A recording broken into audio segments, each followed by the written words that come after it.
Hello everyone, welcome back to my channel. So आज हम करेंगे बीएससी फर्स्ट सेमेस्टर के most important topic VSEPR theory, valence shell electron pair repulsion theory. So start करते हैं।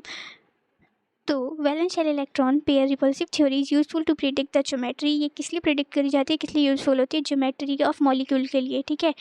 इसलिए ये यूज़ होती है ज्योमेट्री ऑफ मॉलिक्यूल जानने के लिए, कैसी ज्योमेट्री है मॉलिक्यूल की, which is based upon the repulsion between electron pair of valence shell, जो किस पे बेस्ड होती है? इलेक्ट्रॉन पेयर पे, वैलेंस शेल पे बेस्ड होती है, ठीक है। This theory was propose by Sidgwick and Powell. Most important line, ये थ्योरी किसने प्रपोज करी थी? सिडविक एंड पोवेल ने। कब करी थी? 1940 में, ठीक है।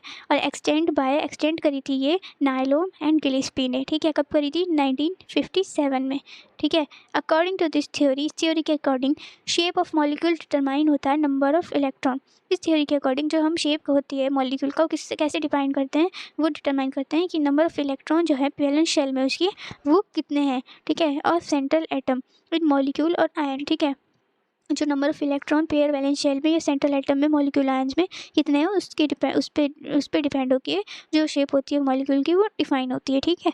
सेंट्रल एटम सराउंड होता है बॉन्डेड इलेक्ट्रॉन ऑफ एटम से। By this theory it is assume that bonded electron are arrange in such a manner.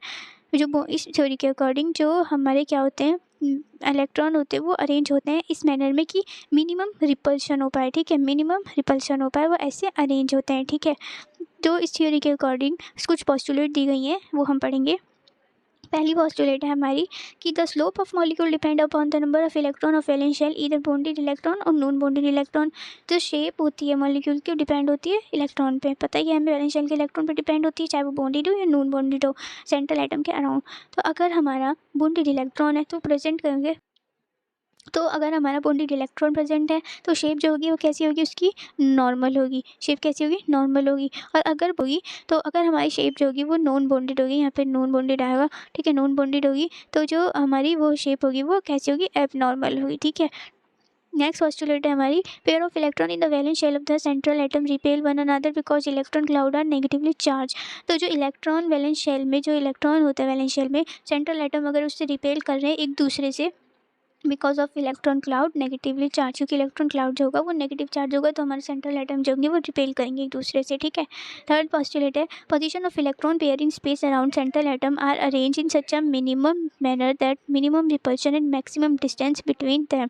तो पोजीशन जो होगी वो इलेक्ट्रॉन पेयर की स्पेस में सेंट्रल एटम के वो ऐसे अरेंज होगी कि मिनिमम रिपल्शन हो पाए और मैक्सिमम डिस्टेंस हो उनके बीच में। Magnitude of different type of electronic repulsion follow the following order. Magnitude होता है different type of electronic repulsion जो होता है वो ऐसे फॉलो करता है, ठीक है।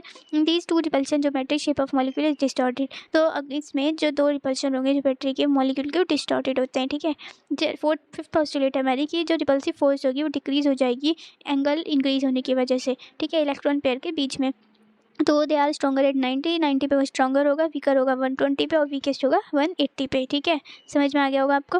नेक्स्ट है the bond pair are similar around the central atom. Bond pair जो होंगे वो सिमिलर होंगे सेंट्रल एटम के अराउंड, ठीक है। तो ज्योमेट्री जो होगी उनकी कैसी होगी? सिमेट्रिक, बट प्रेजेंट्स होंगे डिफरेंट लोन पेयर। ज्योमेट्री जो होगी उनकी रेगुलर होगी। अगर ज्योमेट्री सिमेट्री होगी तो बोन पेयर सिमिलर होंगे सेंट्रल एटम में, ठीक है। यही कहते हैं जो सिमिलर होंगे जब सेंट्रल एटम तो ज्योमेट्री सिमेट्री होगी, पर जब डिफरेंट होंगे सेंट्रल एटम तो लोन पेयर भी होगा और ज्योमेट्री जो होगी वो कैसी होगी? फिर रेगुलर होगी, ठीक है।